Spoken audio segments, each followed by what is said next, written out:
You can't go to Italy and say that you've never had a gelato and not liked it. There's something very, very wrong with you.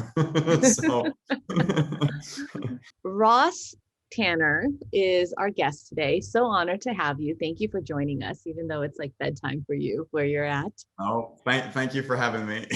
Yeah, Ross is creatively talented, but also a brilliant like marketing and business person, has helped me with my business several times throughout this journey. He's the founder of Flow Themes and Square Muse, and has beautiful website templates that I have used on my site. I think I am on my third template already for Flow Themes. And we'll talk a little bit about that, about why I'm on my third. Like, you have to keep evolving, right? Keep up with the technology, keep up with the change in styles. And we were just talking about like the transition of probably seeing a lot more dark and Moody. yeah. I mean, I want to default say dark and moody, but I'm like, oh, is there connotations to that I want to avoid? But yeah, like for the lack of better word, We want to keep it bright and positive, right? I think that's where we wanted to go with that, right? So Yeah. I'll just be the Irishman here, and I'll just go straight to it. but thank you so much, by the way, for the kind words. So Yeah. And stay tuned until the end because we have a fun giveaway that we are going to announce. So what we have prepared for you today is we're going to be discussing common mistakes that photographers are making. I made them at one point in my career and probably still have many of them to fix. We don't have time to fix all of them, but Ross is also going to share with us 3 things that we can do right now to fix some of the most common mistakes that we often see on people's websites. And I know a lot of times people will ask for like website feedback. And sometimes when I look at them, I don't know where to start. Like, it's like, oh, okay, and without overwhelming them as well and trying to keep it constructive. So I thought of Ross. He was the first person I thought of when I was starting. And for those of you who are in my current mastermind group, the marketing mastermind group, you know that we spent 1 week entirely just on websites. And I know many people are like, oh, wow, I didn't realize I needed to change so much on my websites. I thought rather than doing a lot of like individual reviews and addressing a lot of the issues, I thought it would be great to have him as the next guest on Tea with Caroline. And we can discuss the common mistakes and kind of just universal things that most people are probably doing anyway, and how you can quickly fix it. So then that way, when you're ready for like a website audit or review, that you've already at least taken care of the real common type of issues. We're going to talk about most common mistakes that photographers make on their website. So the first thing Ross told me was that people aren't specifying what areas they are serving. Can you talk a little bit more about why it's important to mention? Because I see this too. A lot of photographers, you go on there and there's zero mention of a location. Like, is there a time where that is beneficial, or do you think you should always mention location or some locations? With our overview is, what we said, we're tackling things here which are general. So we're looking at from a macro in terms of what a lot of people just tend to forget. A lot of folks are going through a checklist. They want to build out their website, or they make changes to their business and it's not reflected in other areas. And when it comes down to specifying like your area, a lot of it comes down to simply not listing your location. And because if you're in elopement, photographer, a lot of people are stating different states that they don't live in, that they offer, or it's, different regions. And while that's great, it's also important from an SEO perspective, also from a searchability perspective, that if you're based in North Carolina, state that you are based in North Carolina. If you are even serving, say, Dolomites in Europe, as an example, or you're serving Yosemite or Zion or whatever it may be. So, and a lot of times people just forget that. If they're a New York photographer, list that somewhere. And a lot of people may not like to do that. Then list it in your footer, list it in your contact page, so that at least it's somewhere on your site, or at least in your description of your site description, or in your keywords, or somewhere that you need to have. And what a lot of people also do is they sometimes can create a blog post about where they're based, where they're from, a bit of a background, and it can be done in an extrovert way or an introvert way. It doesn't matter, but it's still, that's going to get some indexing because it's basically your bio for a blog post. So there's many ways to do this. Some people don't like to list where they are, or maybe it's because they don't have any clients locally. And that's a very common thing, say in Europe, where people live in certain countries, but they're serving other countries, or in the US, it's just states because of the size. That's just something that I would recommend to always have. So is it okay if, for example, let's say that I live in, I don't know, a small town where there's not very many clients, but I want to primarily service my home base, let's say, is actually going to be the next town over that's 3 hours away, but I just say that is my home base. Yeah, so let's say it's like Provo, right? Utah. And you could say based in Provo, but mainly serving Salt Lake City. Right. So as is an it example, okay to just say based in Salt Lake City? If you're comfortable with that and you're fine to meet customers or clients if they want to meet in Salt Lake City, I think that's another thing. Because if you live, say, for example, in your area and you're in Irvine, but you want to meet clients in Santa Monica, are you comfortable going to Santa Monica all the time to meet customers from Irvine? Right. So, I mean, I think that it's just a matter of where's the closest proximity that people are going to understand and where you can meet people. And a lot of people say, for example, in Sacramento, would not say Sacramento, but they'd say Bay Area. And then they would travel to the Bay Area to meet customers. It works in many ways. Yeah. And then, for me, I was always trying to serve both California and San Francisco. So I do, in my bio, I say I'm based in Los Angeles, serving both like SoCal and NoCal, or I say San Francisco specifically, because I think that's going to be more SEO friendly. But it's like a portfolio. It's like your portfolio of services. So it's just from a geographic perspective. If you're doing boudoir and you're doing, family, or you're doing fine arts, newborns, or whatever it is, you could have multiple services or genres that you offer. And it can be the same with locations. Some ideas for people who want to serve many different places is in your bio. I also recommend, like Ross, that you should have some kind of home base. If anything, it just makes people feel comforted knowing where you are. Because I know for me, sometimes when I go on a bio, like it somehow just grounds the person and makes them like a real person that actually physically exists, rather than just being like right, like in the cloud kind of person. And you can mention that you serve or you travel, like travel welcomed. I see people like have passport will travel, although US passport won't do you any good right now. So you can definitely say that you travel, but I think people find comfort in just at least knowing where you're from or where you're at. Well, it helps as well, because what you find a lot of people, especially on social media like Instagram, people don't have photos of themselves. Whether for whatever reason they decide not to, comfort, discomfort, choice, whatever, it's just clients, which is great, but that's already getting interest. But again, just having some facts around who you are, where you are, it just is creating your identity, whether it be visual or just through, location. So it's important. And then, because you mentioned it, introvert versus extrovert, are you an introvert or an extrovert? I have to be an extrovert, but I'm an introvert. Okay. Well, I like putting it out there for people to understand, because I'm an extrovert. So I think it would be great too if throughout this, like, you're providing that perspective from an introvert's perspective for people to understand. Like, because I think I've always said to you, in terms of like when we talk about business and things, I'm always very comfortable if it's a theater that I'm behind the curtain orchestrating and letting people on the stage do that. And if I know that person is getting the limelight and applause, I feel that without any words of affirmation. For me, that's the introvert, but because of my role being an owner of companies, I have to be an extrovert more times than I'm comfortable doing. My social profile is coffee, family, and travel. Well, travel in the past tense. So, but that's about it. The day's always jam-packed. I prefer doing that. So again, it comes down to love language. Social affirmation is not my love language. I liked you sharing that, just so people can also understand the perspective that you're coming from as well. So I think you and I can offer two very different perspectives on how to approach this, so that you guys can kind of take what you're comfortable with. Your process stresses me out. So, I mean, it's just, I feel uncomfortable doing it, but like, if you do it, kudos to you. Yeah. So all the power. So.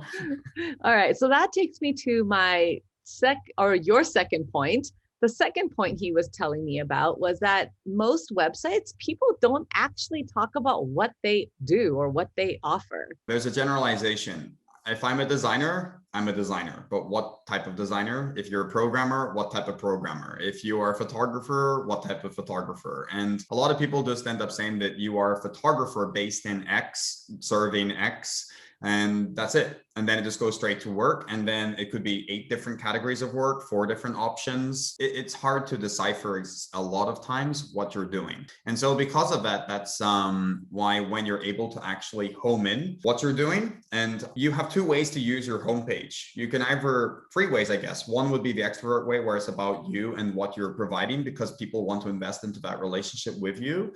The second would be whereby you're actually using the homepage like a landing page or a dashboard, so that you can direct people, like start here and then navigate to where you want to go.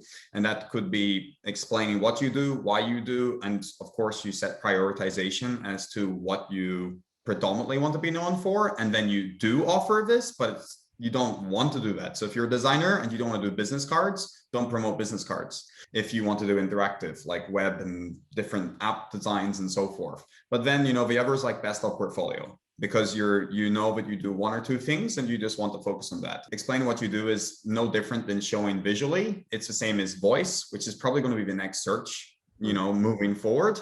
We have words, we have visual. So all of these are basically just cues as to a customer knowing who you are, what they do. And it's also a very simple way on mobile, because I think a lot of people fall into this trap whereby they hear about responsive design and they're like, yeah, my site works on mobile, but they're 2 completely different experiences. This needs to relate on both sides. So you need to be able to go through quickly on your page and know that you can see, can I choose 1 or 2 things? So if you have free services on your homepage and you can't see that on a quick scroll, then you need to relook at your homepage again. For photographers, are you referring to, for example, if you offer commercial work, weddings versus baby, those would be like the 3 services that, are you saying like people need to be able to quickly see what you offer? Well, there's some things you shouldn't do. Like you shouldn't eat tiramisu and then have tom yum. They just don't go well together. So, some things like corporate and babies just probably shouldn't be in the same website. So, it doesn't mean that you can't not have it, but it's frowned upon potentially. So the Italians won't be happy, the Italians won't be happy. So, tiramisu like, what are you doing? Good. Tom yum is good. Tiramisu and tom yum. They're both amazing. Yeah. They're both amazing. But, together, not so cool. So the principle here is that, you really should be very subjective as to what you mix, because that's what you're going to attract and that's what you're going to convert. A few of the main things that have happened with social media in the last 5 years is whereby blogs kind of took over, and blogs went from basically being a communication tool to now becoming more of a strategic tool, and having their own process to convert people and have SEO and so forth. Whereas before it was just a way to communicate and get people to your website. Now, because of social media, it's kind of like deepened that. So when people are coming to your site, you have to look at the different areas of your site more so to understand that if you are going to have different categories, like you just said, that you're guiding them from their first point of contact with you. So if that would be Pinterest, if that's Facebook, if that's even Clubhouse or whatever it may be, that you're guiding them to the right area of your site if you are going to mix different portfolios within one brand site. Otherwise on the homepage, you want to have one, primary. And a perfect example of this is always going to e-commerce websites, even like Apple or Samsung or any of these sites where, like even Amazon, they focus on less, even though they have millions of, items in the inventory. It's not that you can't do it, but you just have to know what is the primary service you want to offer, which is either fulfilling you and bringing you joy, which is good for the season or the market, maybe because COVID is still difficult for you in your state or restrictions, whatever it may be, or it's just financially better for you at this time. An example of that could be you're a wedding photographer, then you have kids, and portrait shoots are better. You just know that you have to shift, and that kind of comes back to your discussion of changing your website based on like seasons of life, seasons of business and change. So for example, like I started 2 other baby photography lines that looks totally different than the normal work that people expect from Caroline Tran. So then I spun it off and I created a separate site on Squarespace with that one, and that was Magic Paper Studios, then that it had its own personality there. Same thing with education. That one ended up having its own site with its own different personality. On the Caroline Tran site, I only kept what had the same feel, which to me is weddings and babies. And I know a lot of people ask me that too. Should I get a separate site for my weddings versus my babies? I think the advice would be, do they look like they go together, or are they tiramisu and tom yum? Like, if so, then keep it separate. I think though, like if we go onto that topic, you know, in terms of brand positioning online, I think that you have to look at it in terms of what most people are doing is they have one brand visual and they just stuff everything together. It's kind of like Marie Kondo has never been to your house. Then they're like, nothing has ever been cleaned. So it's kind of like you literally have everything put together and you're like, oh, thank goodness, website is done. So, but actually it's like all you've done is made a royal mess. If you look at it from another angle, from a different lens, like look at brands, you know, it could be like Marvel, could be like Pixar, could be like Disney, whereby they are, you know, a brand that has became in many ways like legacy, but every brand or every film that they create is its own complete brand. It has its own franchise, like Ryan, The Last Dragon, or Soul. They're all connected to that, but they have the same DNA, but it's really just creativity, sidestep, packaged in a different way. And I think that that's, you know, where it is extra work, it is more, but it's also just looking at how long you want to do this. And I think that one thing I've been in this market for 14 years. And so you see people coming and going all the time. It's like being in an airport and just watching people coming and going. You know, some are sitting, waiting for a day, some are like going quickly, running. And it's interesting. But from that perspective, it's like if you plan to do weddings for 4 or 5 years, but you know that you're going to do family work longer or whatever, you know, whatever your plan or agenda is, then you really can craft. But a lot of people who are not planning and they're just trying to get anything to stick, they typically just throw everything together. If you are doing that and you do get something that sticks, start removing things. If you're happy with what sticks, then, you know, because that's the other issue is like you can get something that you're getting clients and you're actually not happy with getting that type of work and you wanted the other type of work, but you can start changing. So a lot of the times, you know, website should be editable, but again, that comes down to stating what you do, where you're based, knowing what type of work it is, and so forth. In London, you can do a lot of fashion work, but if you move to Amsterdam, forget about it. Or Berlin, you need to be in certain areas, you know, but if you just go 2 hours south to Milan, you're inundated with work. There's always different pockets. And it kind of goes down to, like, I find just something even just in portfolio as well, that new photographers will just throw everything into their portfolio. Look, I shot a bar mitzvah. Look, I shot a car. Look, I shot, you know, fitness. And then it all goes into just to show like, look, everything that I can do. But at the end, you're like, okay, but you don't do any one thing well, or at least you're not showing that you do any one thing well. So I think it's the same thing with the website too, is like just really, you have to KonMari it, like take everything out and only put back the things that give you joy, at least for that specific brand.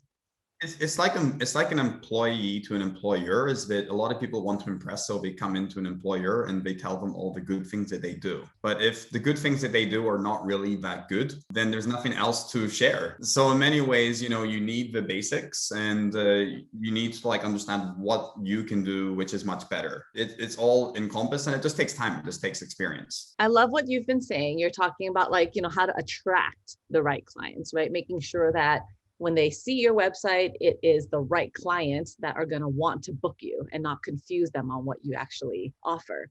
So now that you've attracted a client, what do they do next? The next mistake that you said you see a lot of people do is that there's no like constant contact option. They see the work, it's great, and then vanish into the thin air. I'll use this example with my kid. Okay, everybody is used to having this, but my kid loves it when I go like this.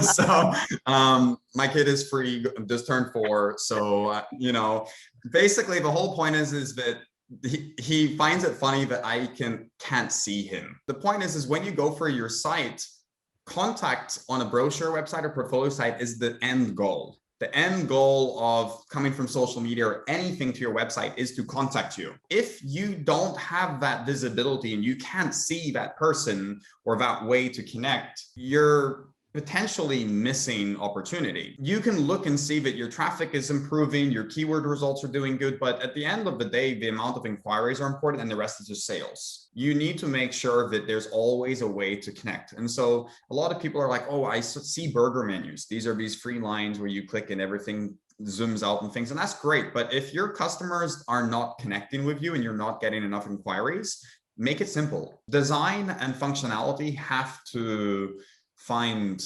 a yin yang. They need to work. And just because you see other people doing it, it's fine, but their traffic, they may be a different demographic. They may, just get connections directly through Instagram or different leads and not through their site. And so you want to make sure that if you're scrolling down the website, you can contact it. There's sections through the blocks that you can do that. There's call to actions. And with nearly any platform, it doesn't matter if it's Wix, Squarespace, WordPress, Show It, ReadyMag, Webflow, Shopify, there's tons of them, Format, etc., etc. If you work with them, then you can add this very easily and also in the footer. With my flow themes template, like I do for my blog post, there's like the template, the pre-template, and it does already automatically have the contact form on at the bottom of every page. So I don't even have to manually add. I just have to do the content that's already in right at the bottom. And from a sales perspective, like what I did, and I was a wedding photographer like long ago, but with that, all I did was, because I served different areas in Europe and Russia and Mediterranean and US, it was very complicated. So it was like 4 different currencies, 3 different languages, lots of different areas, lots of different price ranges, some were dynamic, some were valuable, some were not, just how it was. And it was hard to track. Like it didn't matter what CRM was selling something, there was no way to have the contact there. But, if you have contact options on your pages, don't be afraid to create different forms, not one form and then just all leads. Like create different forms for different pages. And this will come to a point we're coming to, but it allows you to just understand what way people are going through your site works. So if you have a lot of blog posts, create a form that people can contact inside that specifically from blog posts, and you can know, is it working? Is it worth doing blog posts, and which ones are giving you like conversions, which are not? Because unless you're a guru with Google Analytics or Search Console and you can like watch user behavior and all of this, that's just the easiest way, by looking, I got an inquiry. You can see what form it was: blog form, contact page, bio page, sales page, tripwire page, whatever it would be. And it's just a very simple option. It doesn't matter if you're using a CRM or using a form or Squarespace, it's easy to do. I would say especially like people who are doing like link in bios for Instagram, right? Like having a form specifically for your Instagram, when they click on your link in bio, where that take them to, and having a form as well where they can contact you, and you'll know how many people are actually coming through, how many leads are coming through finding you on Instagram. Yeah. And a lot of people, they don't like this issue with having an all-in-one messenger with WhatsApp and Facebook and so forth. So you can use a bot, or you could use an autoresponder and just ask them to go to a different page to contact you, because you are like me, you're terrible with email, and you need to like send it, and then that sends basically like pigeons to come and like get me and wake me up, and then I finally reply, within a few hours later. So, like, you got email? I'm like, no, I don't. And it's like, yes, you do. No, I don't. Okay, I'll go, I'll check it. So the pigeon has to land on your head and be like, hey. Exactly. This is kind of how a typical conversation with Ross and Caroline is. Like, we have so many different ideas. We're both ideators and have like lots of ideas, and we simultaneously fire them in. All right, next issue. So the next issue, not optimizing images for loading times. This one, I'm willing to bet that every photographer has currently at least one photo on their site that probably falls under this category. Bigger images equals slower load times. Smaller images, not so pretty, like pixelated, not the best, sometimes not the best colors because of the profile, color profile, but it loads fast. The main thing for that is that certain platforms online don't optimize, and certain platforms do optimize, but they do a pretty poor job of doing it, meaning that your images may not have the right colors that you like. They may be, maybe too sharpened, they may be pixelated, whatever it may be, or they may be cropped. Depending on that, that's why it's always important to be able to take that little extra step. if you are using, say, like Lightroom or Capture One, Photo Mechanic, it doesn't really matter what tool you're using to cull and then edit and process. But when you bring that out, you have a few different tools that you can use based on your platform. So even if you use Squarespace, where it does a lot of things automatically for you, versus WordPress, which is kind of like a PC out of the box, and like it can be the best tool, but everything has to be part of your workflow. If you don't do it and you add a full resolution file, then forget about page speed scores. So no matter what template, theme, any best hosting, it's just going to be so this is why, like, you need to use, different tools, whether it be like RAWsy, from like RAWs to JPEG. It could be like JPEG Mini, Short Pixel, and there's an array that we can always send in the comments after, so people like know the differences, because some of them are really great. Can you list out a few of your favorite tools for Sure. I mean, they all differ depending on what the user, what the end result is. If you want to storyboard it, there's a few for like blog options, and there's some pros and cons there, because if you use narrative, a lot of people are pro for using it, but then they don't enjoy it because they don't have their images on their website. They're hosted somewhere else.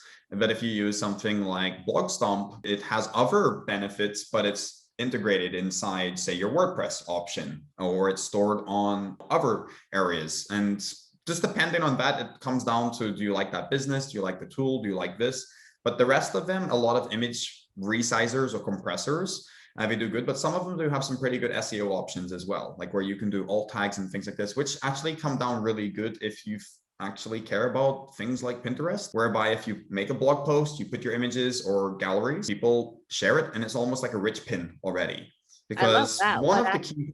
What program do you recommend for that? We will share that one in the link. But the thing here is that, a lot of times whenever you are putting content online, why people love WordPress is because WordPress inside WordPress have all the tools. There are certain ways sometimes you can do it with other platforms, which are maybe not as SEO advanced, let's say, as WordPress, but you can do it with tools before adding the images into that site platform. So for example, that could be Squarespace, that could be Wix, could be Weebly. There's just different ways. Just because it's not in the product doesn't mean that you can't do it before you add it into the platform. Do you also have like recommended pixel size? Like what size should it be? It depends on the platform. And also, one of the best things to do for this is, because I have a good friend, Ollie, who we speak to almost every day.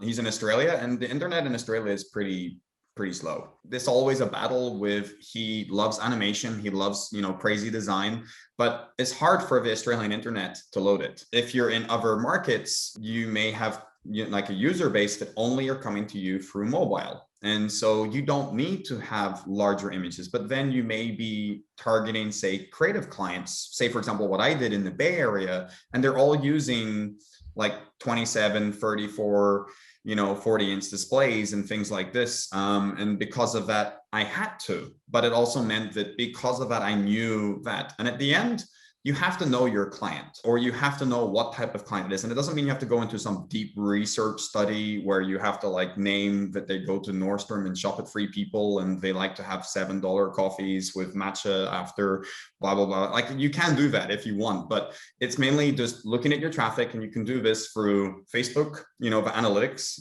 inside, Facebook or Instagram, or you could do that through Google Analytics, and you can see what devices they use, what age demographics they are. It will tell you what devices they use and what screen resolutions they have. You may find that your user, like your client, is not using those recommendations, so you could potentially be losing that. I mean, if we put it into an analogy, it's like you're turning up to a wedding in shorts and a shirt when the dress code was very different. So it's really understanding what kind of screen display your audience tends to view at.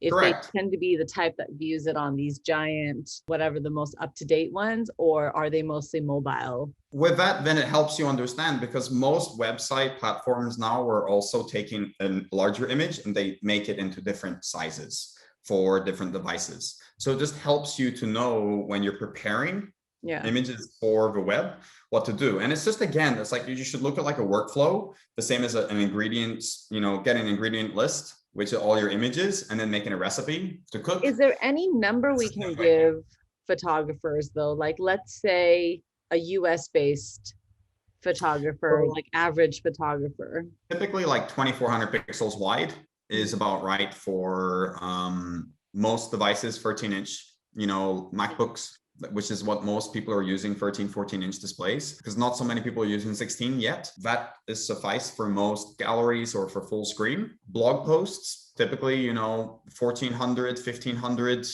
in around that range is like totally fine. But again, it depends, because the blogs now, because responsive has made everything kind of be liquid, some blogs always scale, so sizes will be bigger, and some are like fixed. So everything can keep going, and the whole left and the right side background is just white, and there's like these tiny images on an iMac, and that's a fixed display. And then there's others where it's like, oh my gosh, please get smaller, you're too big.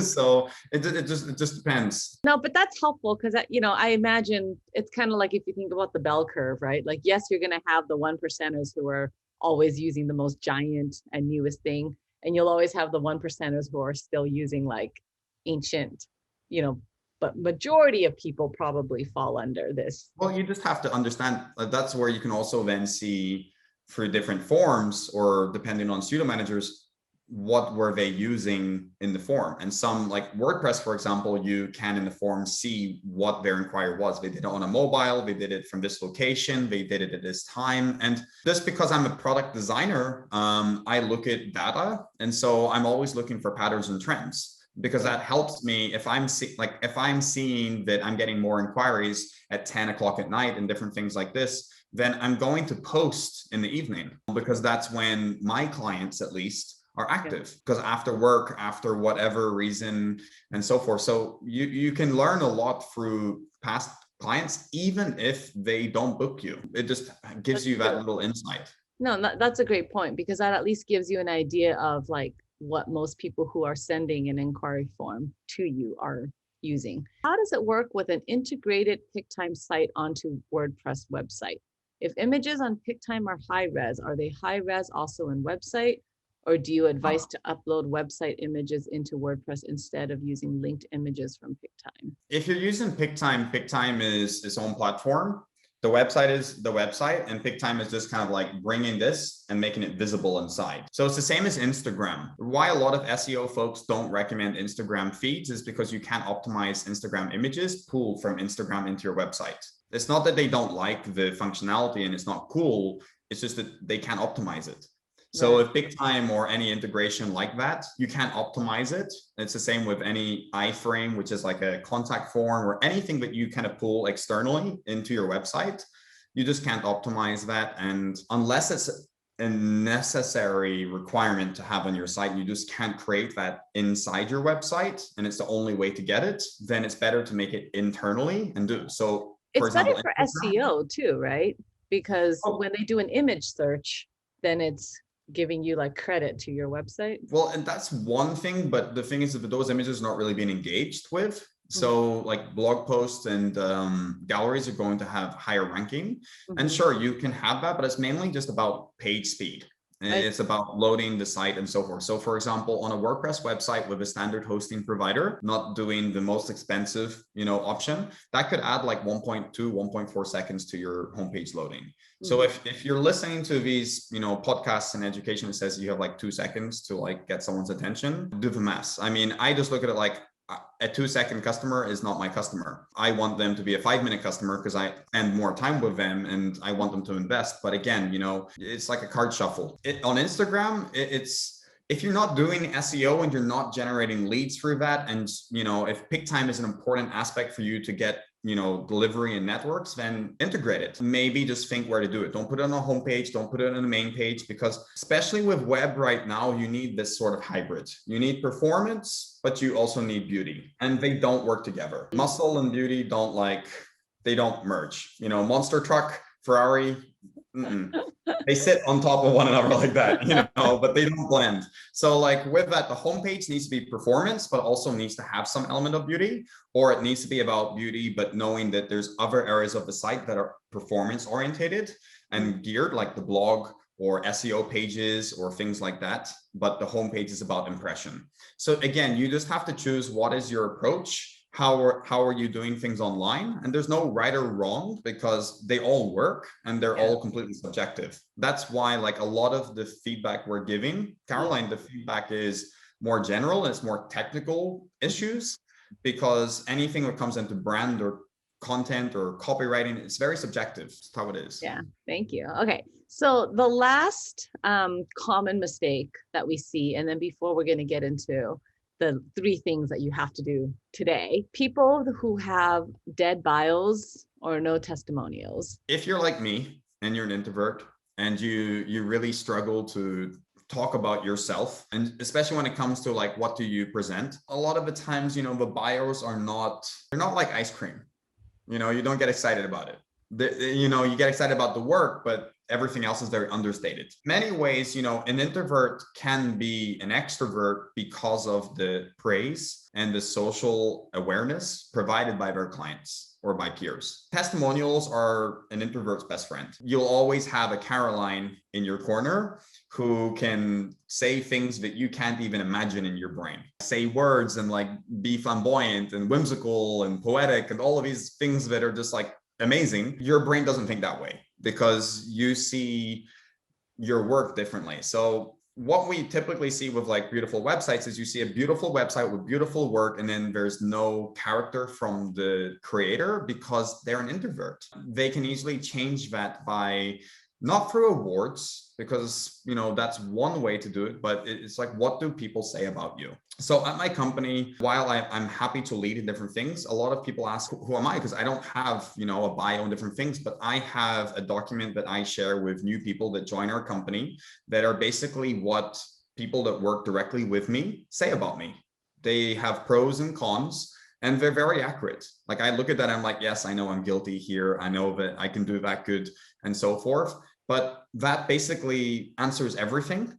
And they feel that they know me without actually me having to do anything, both from an efficiency perspective and also just from like a character perspective. If you don't have testimonials, like do that, like focus on like, what was the value? What was the experience? What was your perspective? You know, if you want to be, you know, Batman in the shadows, you know, at the event and nobody knows you exist, like great, you know, like then you create amazing work and you didn't disturb them. Or you wanted to be their best buddy and, you know, you get involved in whatever it may be. I'm just giving examples here, but again, it's just how you approach your craft is totally up to you. Yeah. And then in terms of what the return was, like what was the value that you brought for them, especially if you're trying, or at least for you, if that's a high ticket sale, that's an expensive sale. Focus on that, because you can be an extrovert through words, but then you can get stuck when it comes to sales, because money just becomes a very difficult, it's like a commitment. It's hard to get that commitment going because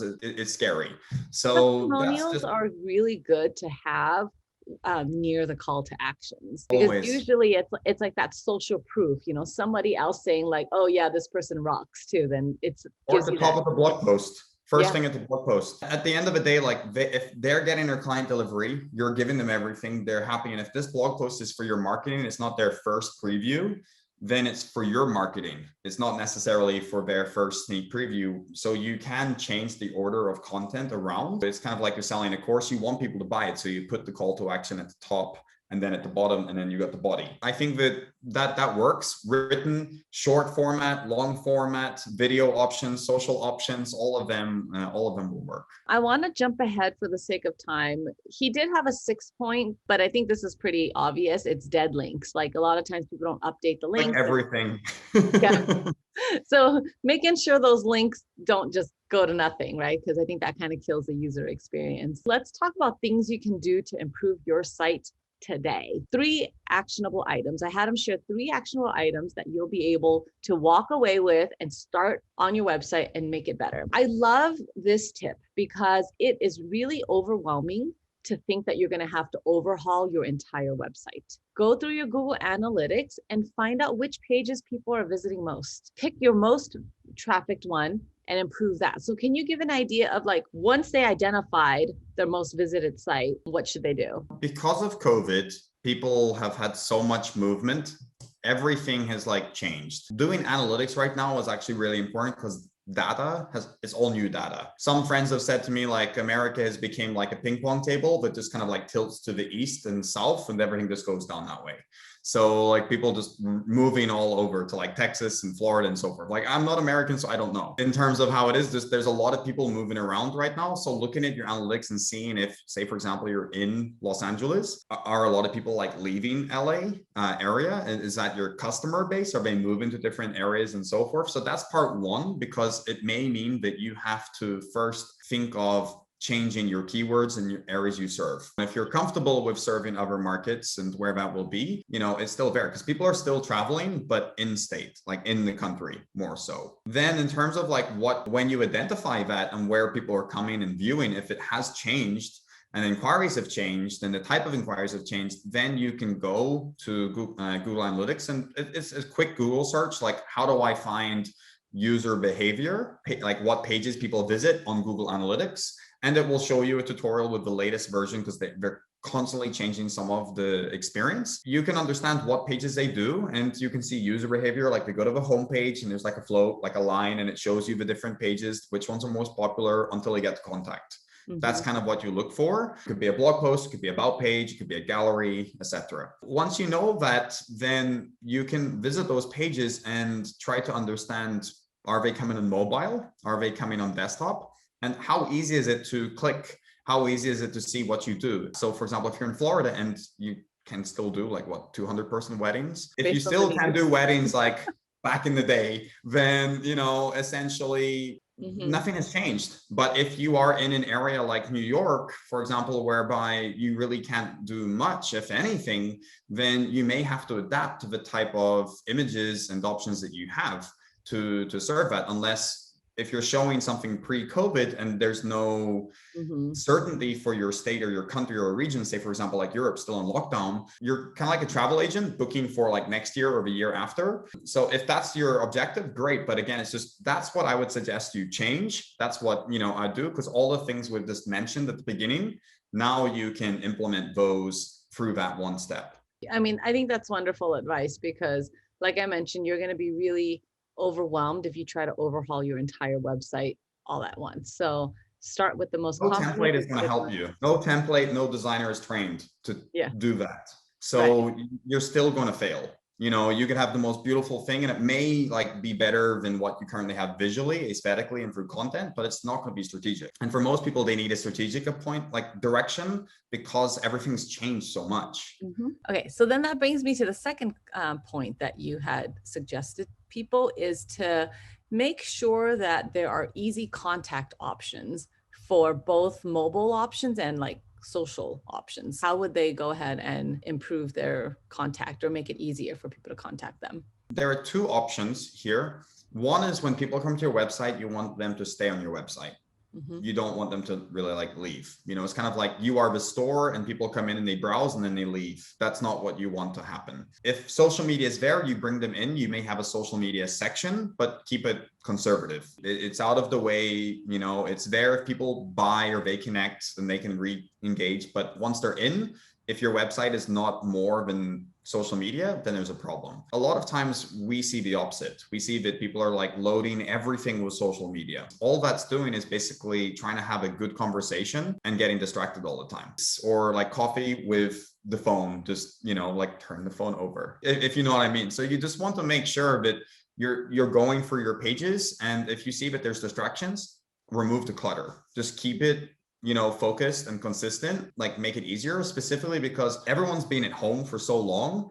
We're so exhausted from information. We're tired of distraction. That's why like even the web for 2021, everything's just went so minimal, all about speed and no design and just simple design, simple content, just because it's like, make it easy.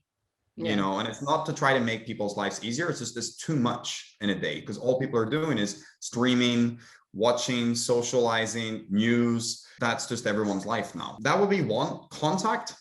People forget about, they make the desktop really beautiful.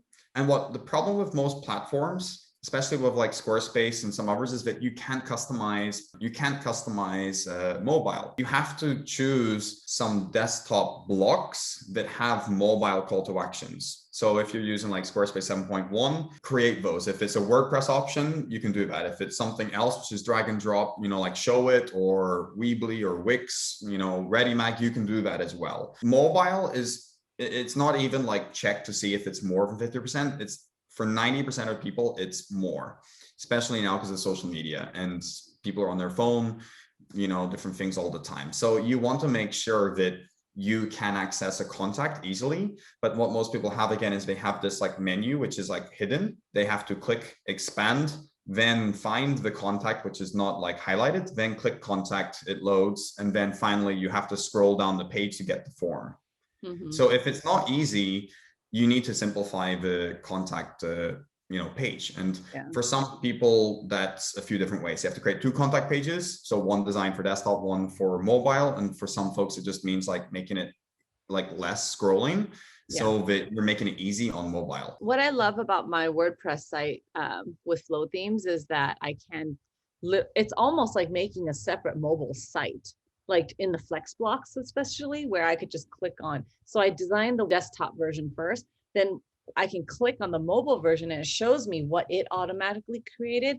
But from there, I can say, oh, don't sync with that. And sometimes I'll even use different images, like for the blocks, where if you go through some of my website, you guys, like if you look on my desktop version and if you go on this phone, you'll actually see like 2 different photos, because I think one is just better for horizontal and one's better for vertical. And I couldn't make it for both. So you have the flexibility like in WordPress to do that. And I think that is something to consider, is take a look at your site on mobile. And, on website, for example, like it's all horizontal, so it displays differently. Like one of it was like little badges.